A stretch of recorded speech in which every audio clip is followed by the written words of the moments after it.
Okay, are we ready to get started? Okay, great. Let me share my screen.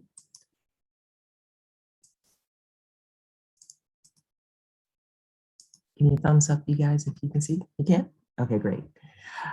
Good afternoon, everyone. My name is Reverend Angela Martin, and I am thankful for this opportunity to share with all the members of my cohort, the Gardner C. Taylor Prophetic Leadership Cohort here at United Theological Seminary. This is my 5th semester here at United, and I appreciate the chance to share what is so near and dear to my heart, and that is the Poor People's Campaign. I am blessed to be the Maryland co-chair of the Poor People's Campaign. And while it is the context of my dissertation and my project, it also is my passion and my heart. So it's my prayer that this afternoon you will come away with learning a bit more about the campaign, and prayerfully that you'll want to get involved yourself. So let's jump right in.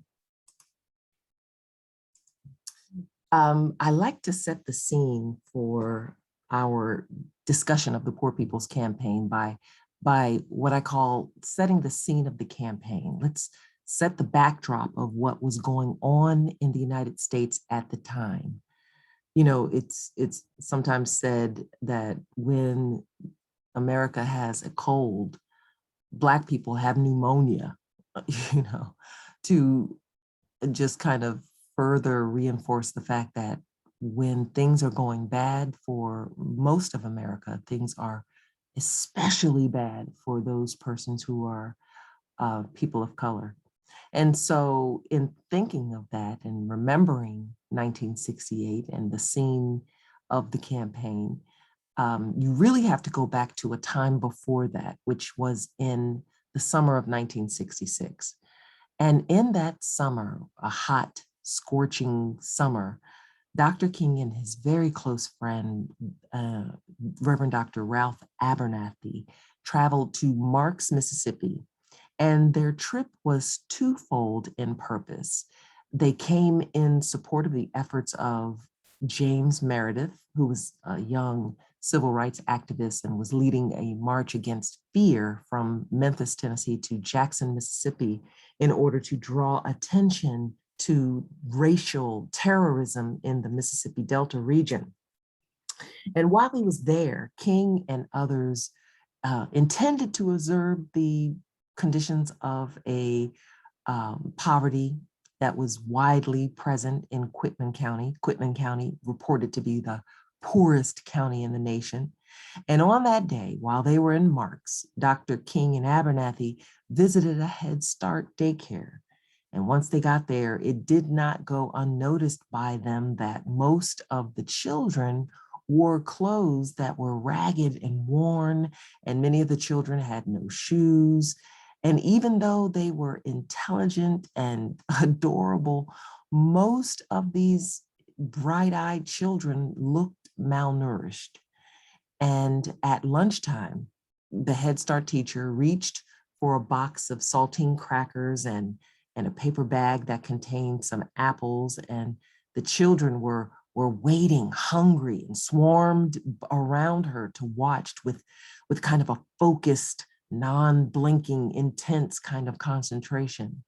And to make sure that there was enough to go around, the teacher, she carefully sliced the apples into 4 quarters and carefully divided up the box of crackers so that each child received at least 1/4 apple slice and a few crackers. And as these children just devoured their portion, the realization and the shock began to grip Dr. King, because they came to the realization that this was all these starving children had to eat. And it moved Dr. King so much so that his eyes, began to well up with tears. He had to leave the room because he was so emotional. And later on that evening, he would confess to his friends that, I can't get those children out of my mind. the eyes of those children and the squalor that he witnessed that day would haunt him for the rest of his life. And Dr. King felt a great sense of shock at the seeming invisibility of the poor and the nation's disinterest, really, to do anything to correct this gross injustice. Dr. King was really moved in thinking that I don't think people really know that little school children are slowly starving in the United States. And he could say that because he didn't know, he himself. And so when you think of it, poverty knows no color. It knows no religion. It is not a respecter of persons. The only thing that poverty has in common is that it's a crying shame and a man-made condition. God has placed with us such abundance and given that abundance and made it available to all. And as a part of Dr. King's work in the civil rights movement, he had the opportunity to travel around the country and really see what the United States is like. And he made some friends and met others along the way who were likewise committed to alleviating the poverty that existed. One of those persons was Marian Wright. Marian Wright, now we know her as Marian Wright Edelman, was a lawyer for the NAACP Legal Defense Fund of Mississippi and had been lobbying Congress to do something about the abject poverty in that state. Wright, who at that time was about 29 years old and in graduate school at Yale Law School, was also in Washington at the time on a fellowship studying government and was a lobbyist because of her eloquence and her quick knowledge of current legislation. She was very impressive, still is very impressive. And she eventually drew the attention and the friendship of Robert F. Kennedy, Bobby Kennedy. And at the end of an impromptu visit with Kennedy one day, he inquired about how her work was going on behalf of the poor. How's that work that you're doing?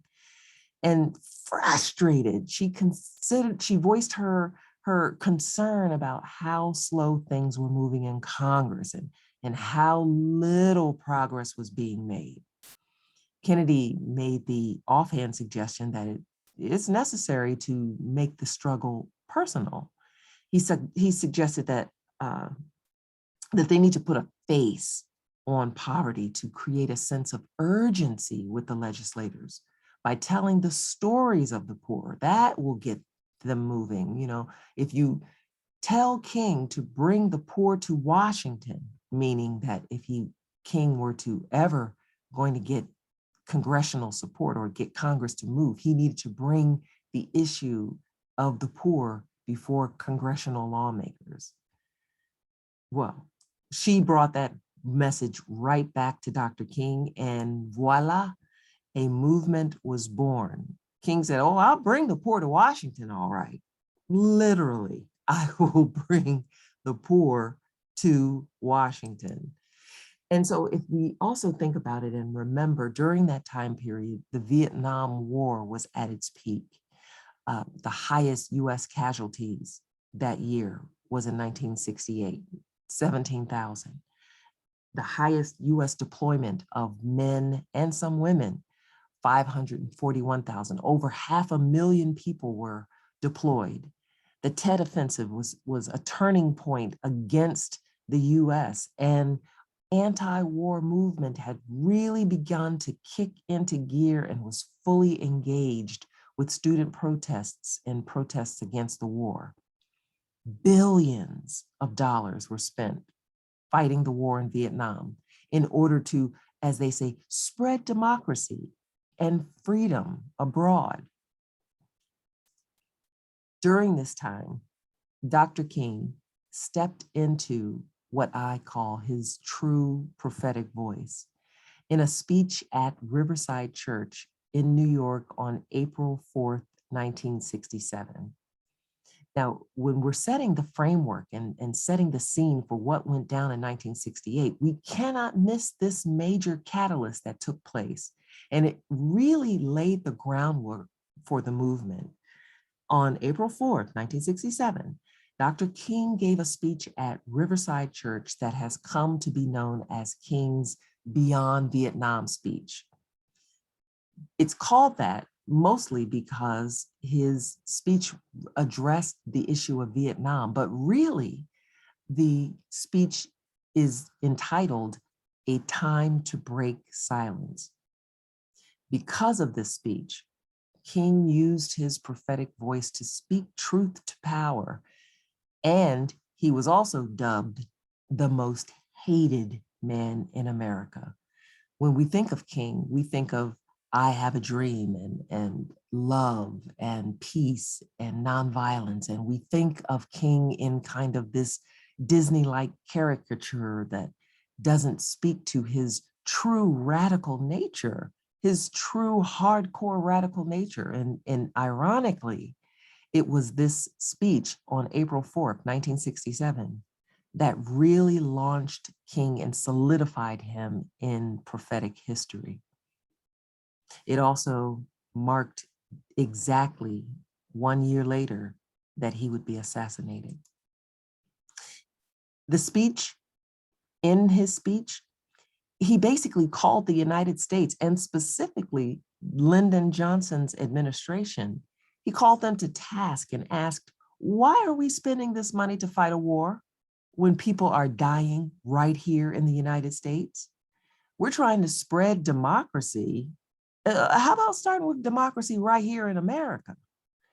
President Johnson had been very helpful in advancing the cause of civil rights, but King's criticism called not only the government out, but everyone out, especially the church. The church needed to speak up about the injustices that they were witnessing. And in his speech, he said, a time comes when silence is betrayal. That time has come for us in relation to Vietnam. And many in the church and civil rights movement felt that King had overstepped his bounds and was being disloyal to his country by not supporting the war.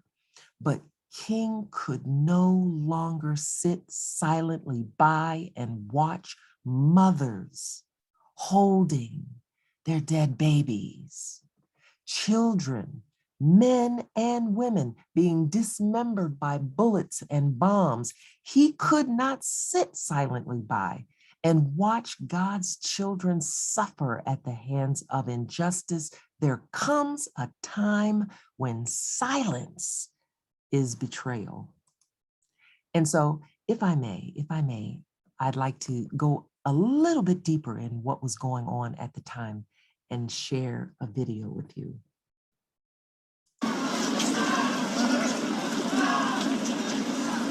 It seemed to me that the country was going through convulsions because of civil rights still ongoing, and now the war, and that every strand of tension,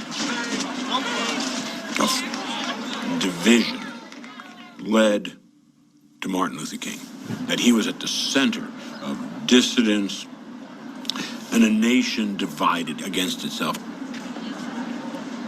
The promises of the Great Society have been shot down on the battlefield of Vietnam, making the poor, white and Negro, bear the heaviest burdens both at the front and at home.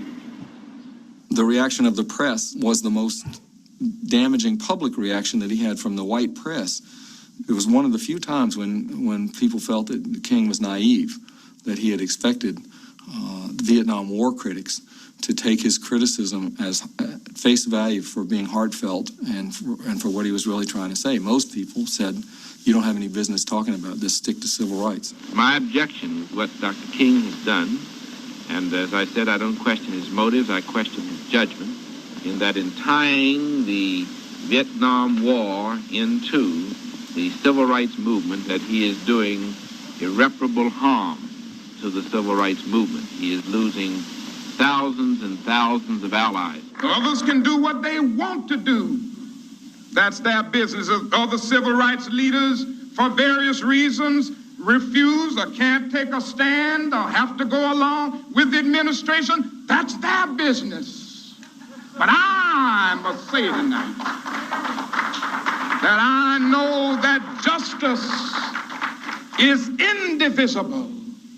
Injustice anywhere is a threat to justice everywhere. With the war, I think the moral force of Dr. King's opposition had to be an enormous body blow to the president. That's when I first observed him not meeting with Dr. King. And I don't think Dr. King came into the White House many times after that. He went from being someone whom Lyndon Johnson had brought to the White House on his way back from winning the Nobel Prize to someone, once he gave his speech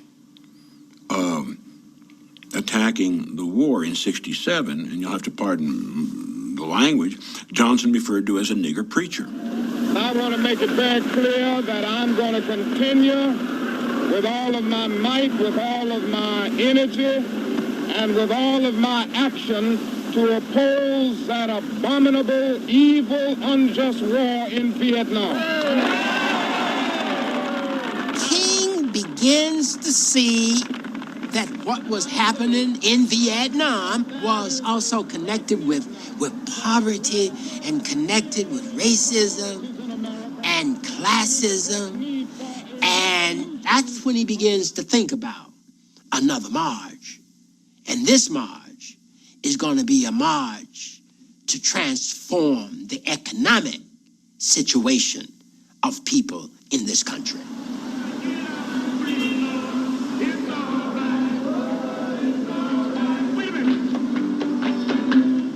Talk about Peter, talk about Paul, talk about Dr. King, you can talk about us all. As long as I know gonna get my freedom, Lord, it's all right.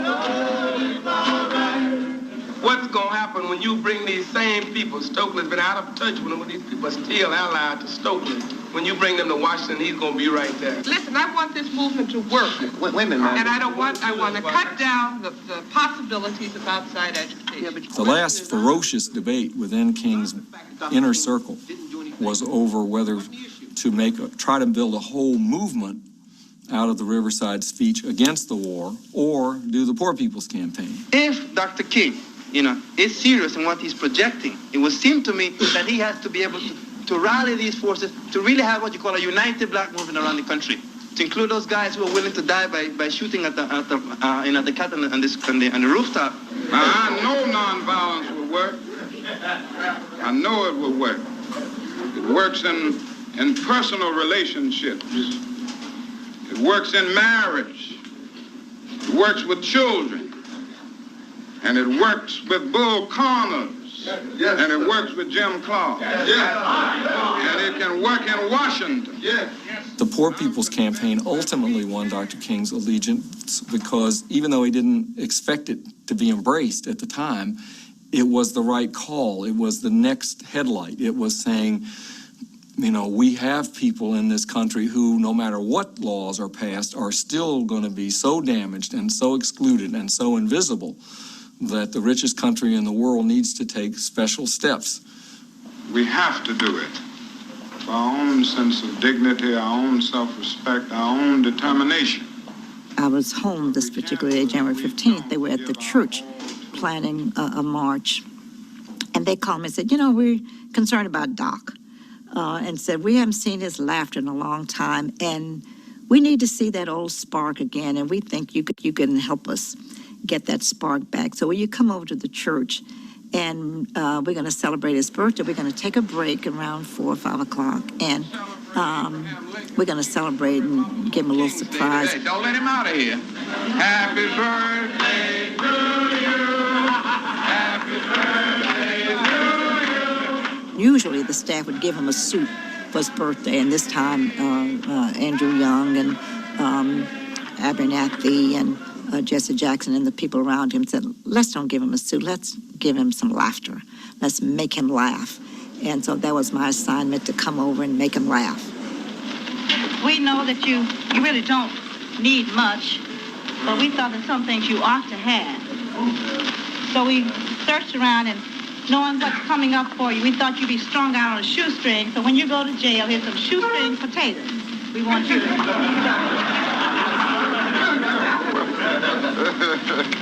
Then, we know how fond you are of our president, Lyndon Johnson.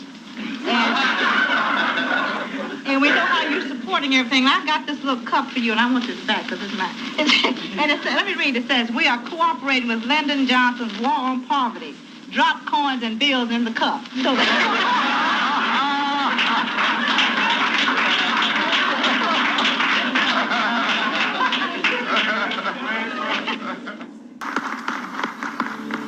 If you had a dollar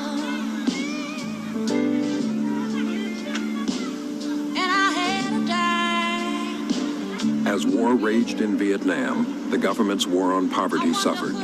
In 1967, 1 in every 7 Americans lived below the poverty line. The question was how to regain the nation's attention. I felt like the lowest thing on earth when I went to the welfare. I felt like they were all better than me, that they could walk all over me, which I got down on my hands and knees to them and begged them for coats and boots for these children at wintertime. Basic needs.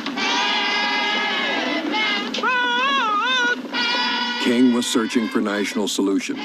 Groups were organizing at the grassroots level. The issues were jobs, welfare, the price of food. We're trying to get everybody to stick together. One person just don't have to fight for themselves. All of us fight for each other. In the South, poverty was even more widespread. Field hands earned as little as $3 a day.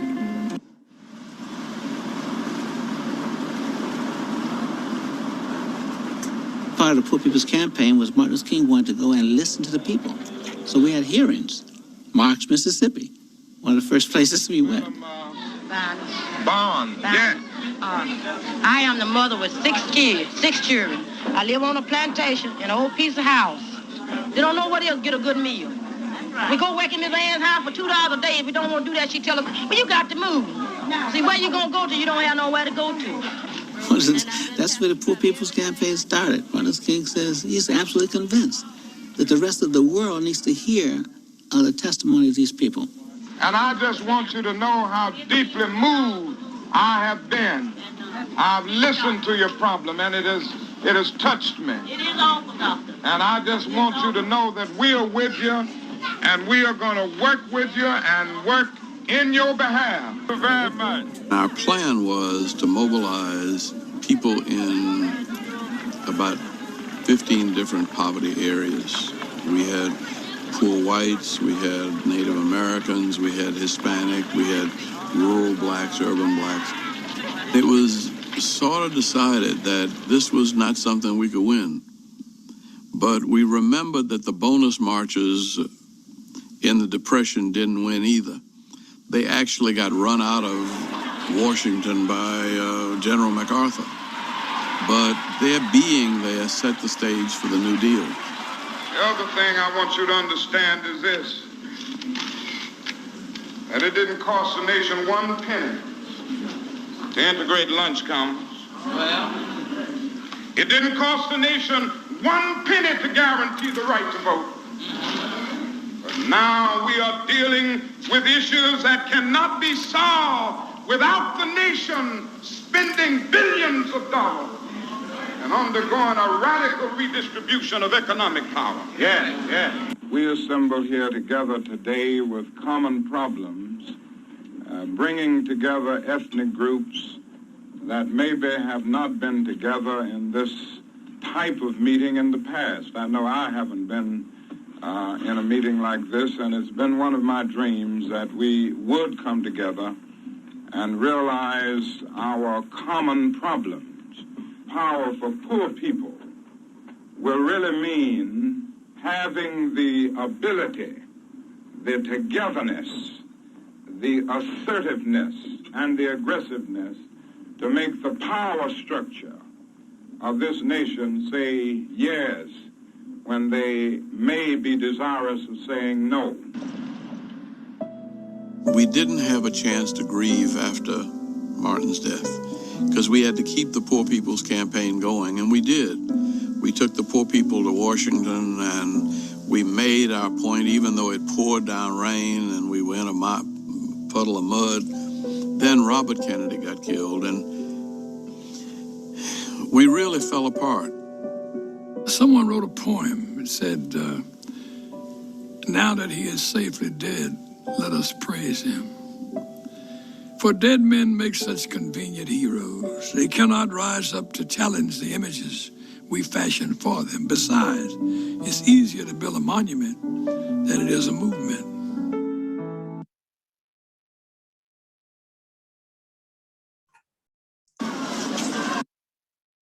On April 4th, 1968, that day will live on in infamy. And with planning full steam and underway, an assassin's bullet made that deadly blow to the movement of the campaign. And no doubt the fledgling movement of the poor was in jeopardy.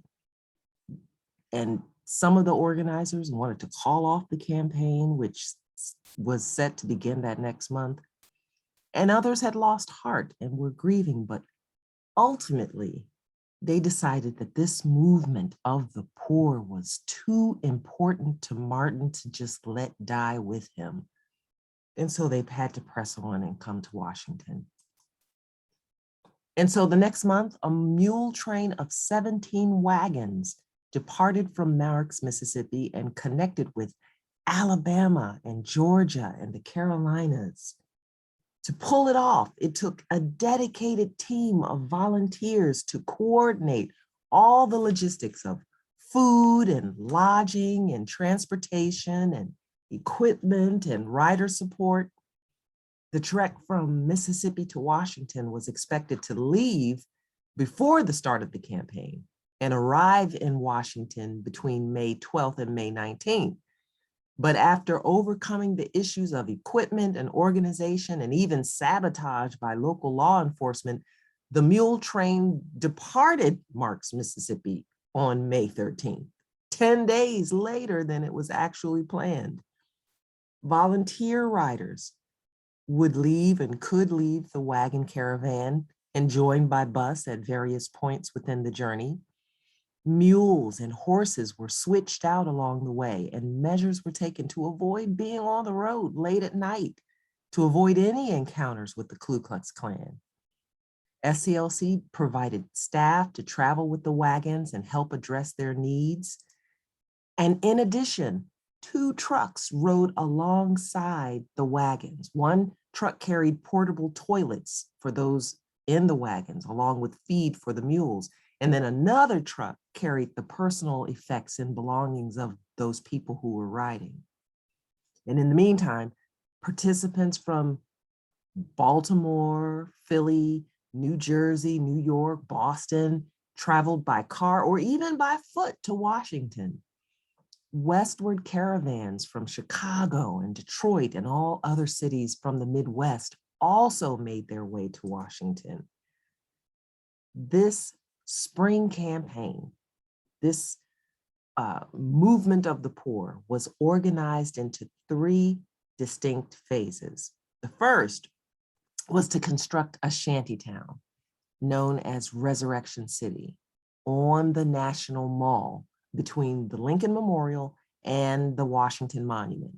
And the rationale was that if political leaders had to pass by the shantytown every day, they could not continue to ignore the poverty right under their noses.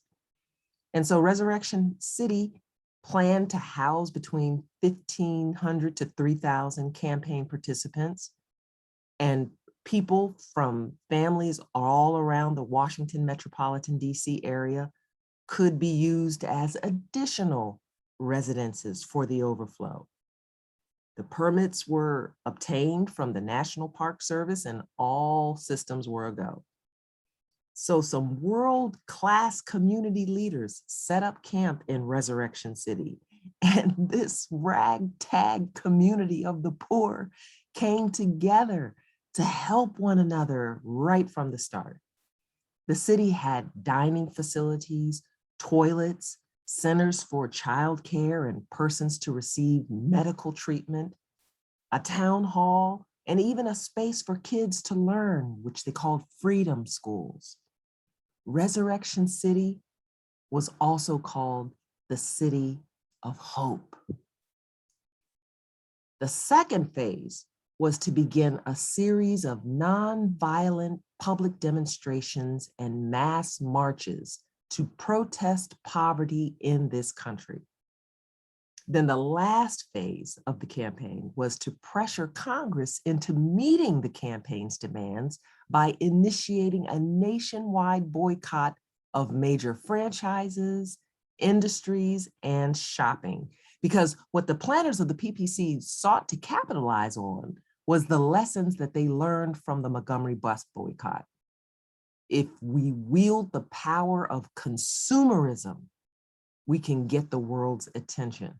If lawmakers won't respond to our voices, they will respond to the votes of our dollars. Amen, somebody. Despite participants being threatened with the revocation of welfare benefits if they joined the march, many did so anyway, fearing they had nothing more to lose. And in addition to day-to-day acts of protest at various congressional offices and government agencies, organizers sought to raise the nation's awareness even further by holding a massive rally on the steps of the Lincoln Memorial, kind of a throwback and tribute to King's rousing "I Have a Dream" speech in 1963. Ultimately, the optics of King's vision for the Poor People's Campaign had been realized, and the Solidarity Day March attracted between 50,000 to 100,000 people. But yet and still, Congress and the Johnson administration all but ignored the marchers, despite meetings with organizers and activists.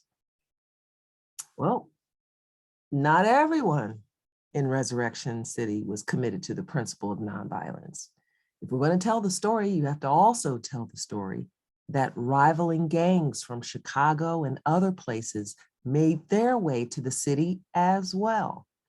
They seized several opportunities to threaten and harass well-meaning whites volunteering for the campaign, and refused to let certain media photographers on the grounds of the mall, claiming it as private residences, even well-meaning photographers and media that were trying to help get the word out. Under the leadership of J. Edgar Hoover, the FBI intensified its efforts of surveillance and infiltration, using its COINTELPRO program, counterintelligence program. The FBI paid many informants within the campaign to provide intelligence on King's whereabouts, the internal leadership disputes, organizational plans, and financial expenditures. SCLC accountant and executive team member Jim Harrison had been a paid informant of the FBI, reporting the movement's inner workings since 1965. And from 1956 up until its disbandment in 1971, the FBI actively sought to discredit the Poor People's Campaign by labeling the group as subversive and anti-American, as agitators. But Resurrection City had its changes and challenges as well. With the arrival of the poor in Washington, the well-constructed little shantytown became a logistical nightmare, as the DC weather received an unusually high amount of rainfall for that season. In those days and days of rain, it created an ankle-deep mud pit for Resurrection City. And the housing, it was built to accommodate 1,500, but at its peak, housed over 6,000 people for 6 weeks. Much of that time, of Resurrection City was a dirty, muddy mess.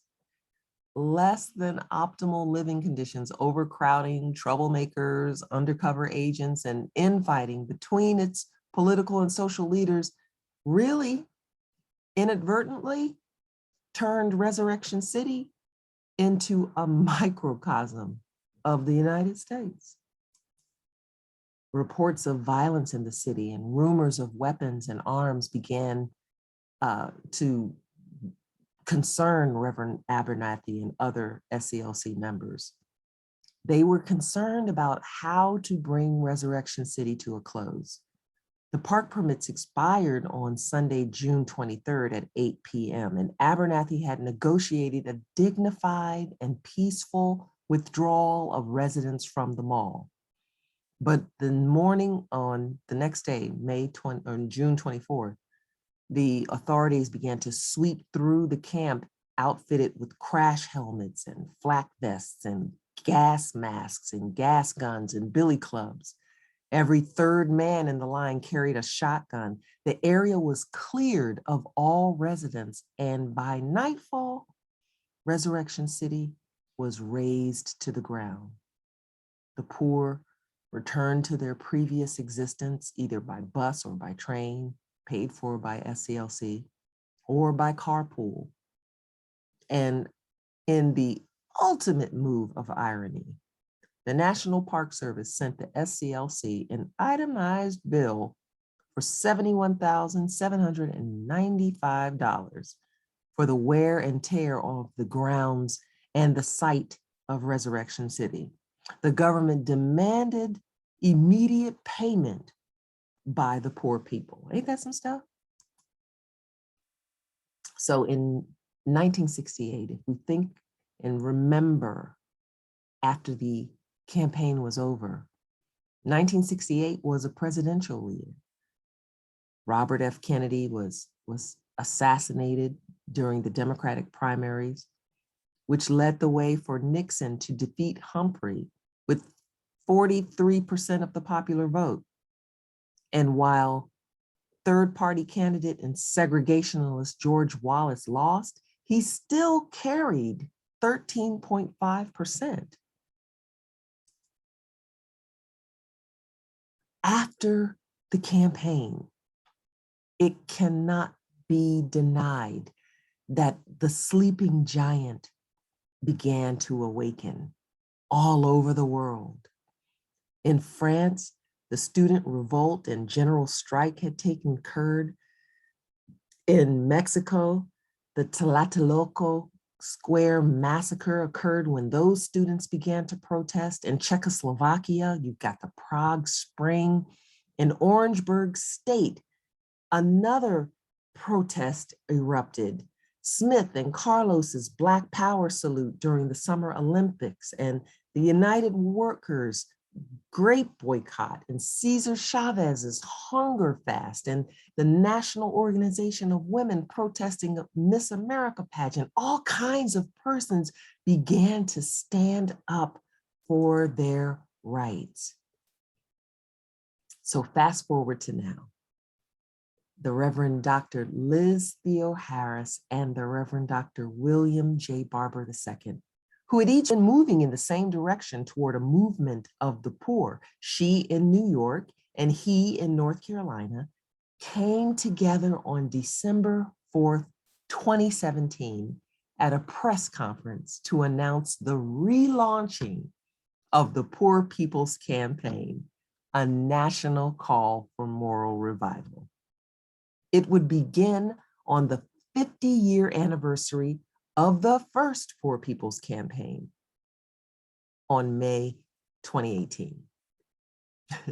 Fun fact, on December 4th,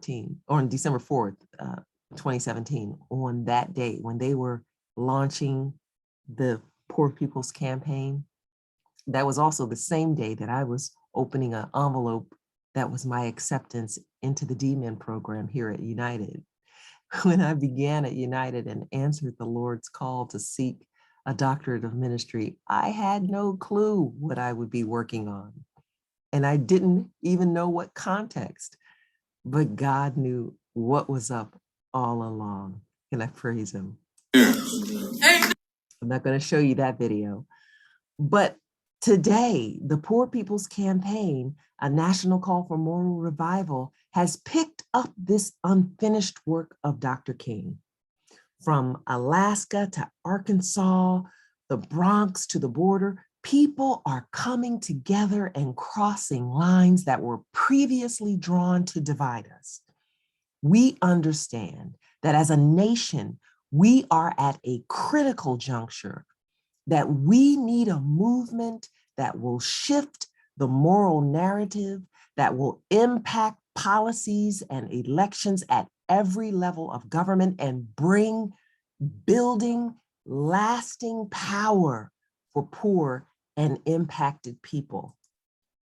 And the goal of this movement is to confront and dismantle the interlocking evils of systemic racism, poverty, ecological devastation, militarism and the war economy, and the distorted moral narrative of religious nationalism. They are all intertwined, and the solution to the problems in our neighborhoods and in our country cannot be addressed in silos. They must be addressed from a holistic standpoint and in totality. As Frederick Douglass wrote during the years leading up to the first Reconstruction, power concedes nothing without a demand. And so from Appalachia to Alabama, the Carolinas to California, the borderlands to the Bronx, and as Reverend Barber says, from the hood to the holler, we are organizing the power of the nation's 140 million poor and low wealth persons to ensure that the abundance that we live in is marshaled toward the needs and priorities of the poor.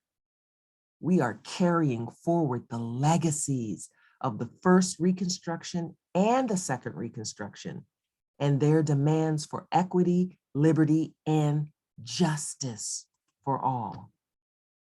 Now, part of our movement, a huge part of our movement, is what we call theomusicology.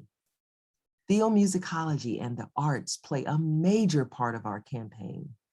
The theomusicology, our songs, our chants, they're the very heartbeat of our movement and provide the spiritual grounding for our campaign. When we sing, everybody's got a right to live, we mean just that, everybody's got a right to live. When we ask and sing, which side are you on, we mean that. And when we sing, ain't gonna let nobody turn me around, that kind of talk, that kind of movement spiritually, song gets you going. It motivates and it inspires and really provides the lifeblood of our movement. So now I want to talk a little bit about what I've been involved in since I've been here at United. During the summer of 2018, from Mother's Day to the summer solstice, poor people and moral witnesses in 40 states committed themselves to a season of direct action in the launch of our campaign. We marched, we engaged in sit-ins of civil disobedience, which led some of us to get arrested at times. But what ensued was the most expansive wave of nonviolent civil disobedience in the 21st century of the United States. In June of 2019, we convened over 1,000 community leaders from all across the country at a gathering in Washington, D.C. We called that the Poor People's Moral Action Congress. And it was an amazing event whereby activists from all over the country, representing so many different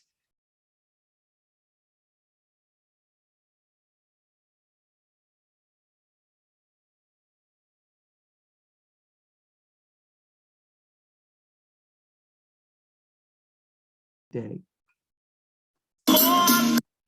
The Poor People's Moral Action Congress, which included the largest presidential candidates forum of the pre-debate season, was the first of its kind to really focus and demand of these presidential candidates what their plan was for the poor.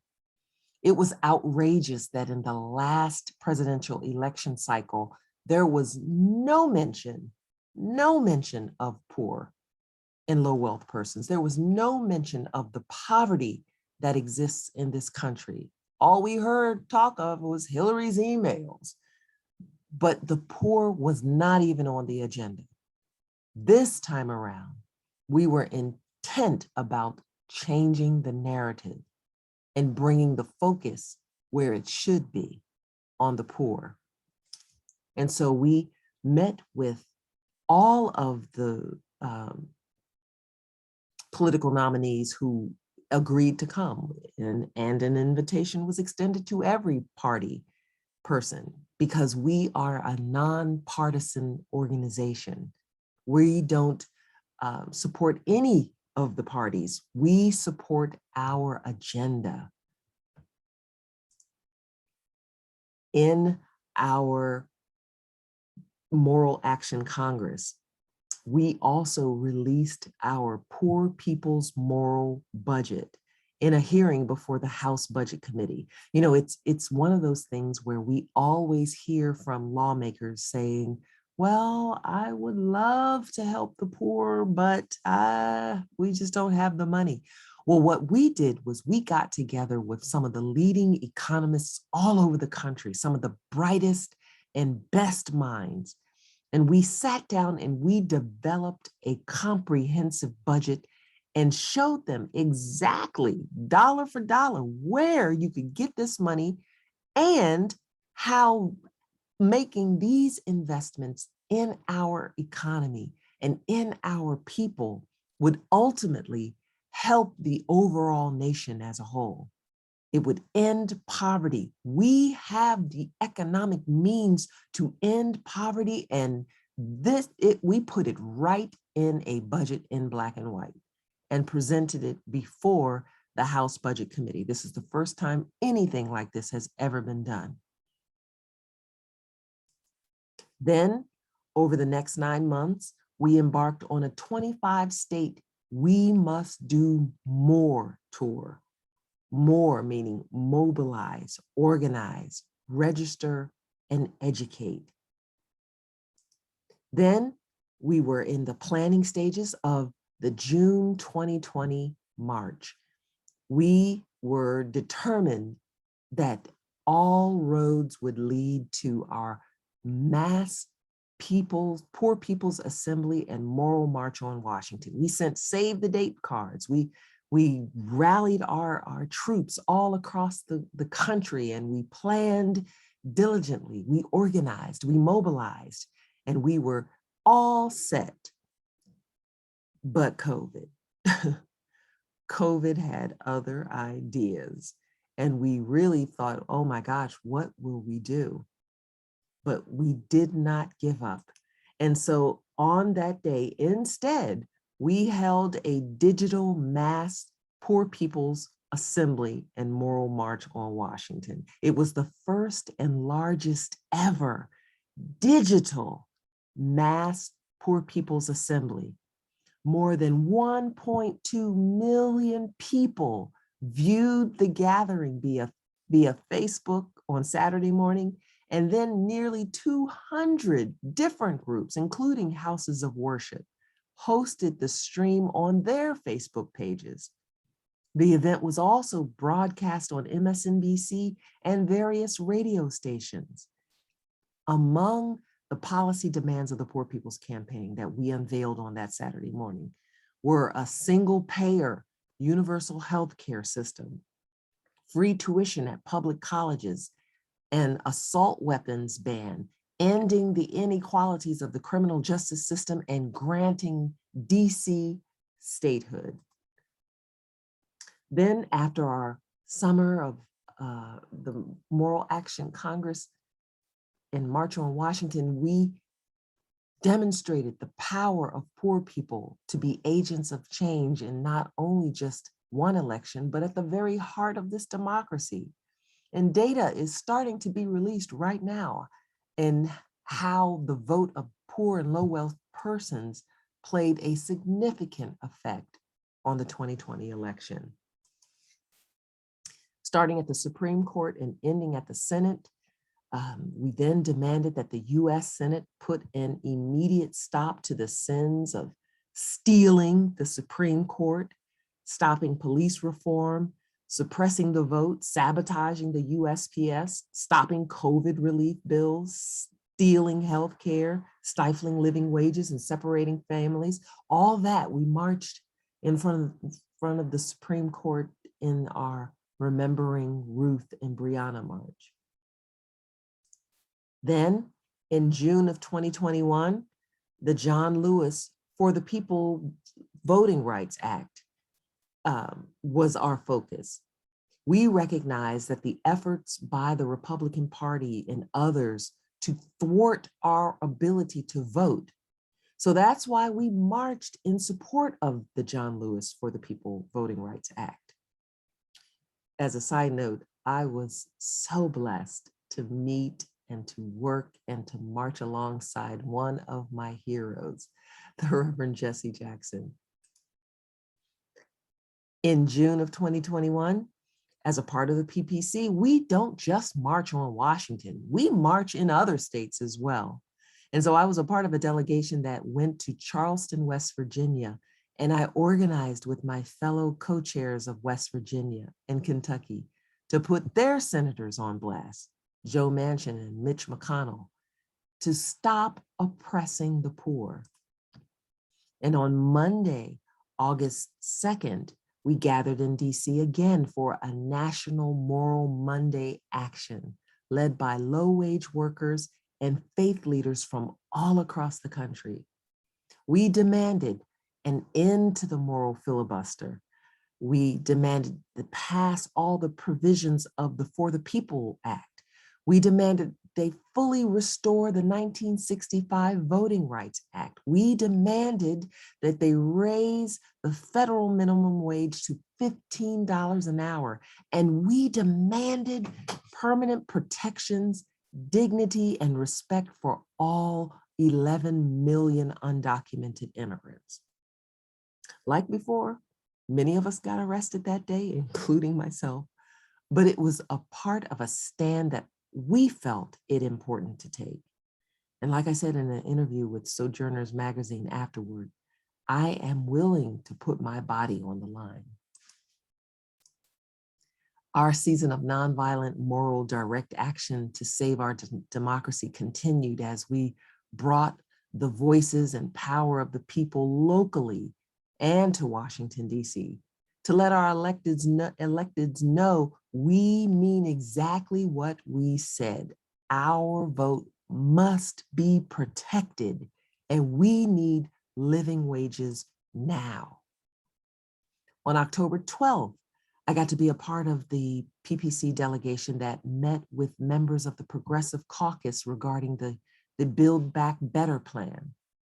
It was important that religious leaders, impacted persons, and economists join together as moral witnesses to lift up the importance of fully funding policies that can help poor and low-wage workers. But prior to that, in September, the Bethesda African Cemetery Coalition, a local group for which the Poor People's Campaign has partnered, got together to protest the sale of land that belonged once to the Macedonia Baptist Church. It was a cemetery that had been taken from them, stolen from them, land that had been wrested from them back in the 60s, and now had been paved over. Part of it, the cemetery, had been paved over with a parking lot. And the sale of the land, another parcel of that land was trying to be implemented. And as you can see, the bodies of those persons who were in that cemetery are being dug up. Desecration of the land, desecration of those cemetery, we feel is beyond egregious. One of the members of our coalition whose family members are buried there said they were finding body parts, arms and legs. And if adding that, if they were to keep digging at that site, body parts would start jumping up out of there like popcorn. It's outrageous. And we were blessed that Reverend Barber and Reverend Theo Harris helped to join us in making this a national issue. And just this past Monday, October 25th, as we've been meeting during our intensive, I've been informed that the court has decided in favor of the BACC on all counts, hallelujah, and has halted the sale. This is huge because this decision lays the foundation for African-American communities across this country to fight for their land, history, and culture. Let me read a statement that Reverend Barber said. He said, "This court victory that delays the sale of Moses Cemetery is justice, but it is justice that was too long delayed and still is temporary. Millions of acres of Black-owned land have been stolen, much of it in the last 50 years. Someone, somewhere, makes money off that land, and it is past time that groups follow the lead of the Bethesda African Cemetery Coalition and reclaim their past. And not only that, but recoup the monetary loss, because the land lost and the lives lost are worth more than sentimental value." And so the work continues. There is much more work to be done, and Lord knows the laborers are few. That's why, as a part of my dissertation project and my greater body of ministry, I am going to continue to fight the good fight and use my voice, my prophetic voice, to speak truth to power and to advocate for justice for the least of these. So if you would like any more information about the Poor People's Campaign, please check us out at poorpeoplescampaign.org, or you can contact me directly, holler at your girl at Angela@mdpoorpeoplescampaign.org. I thank you for listening and being a part of my presentation.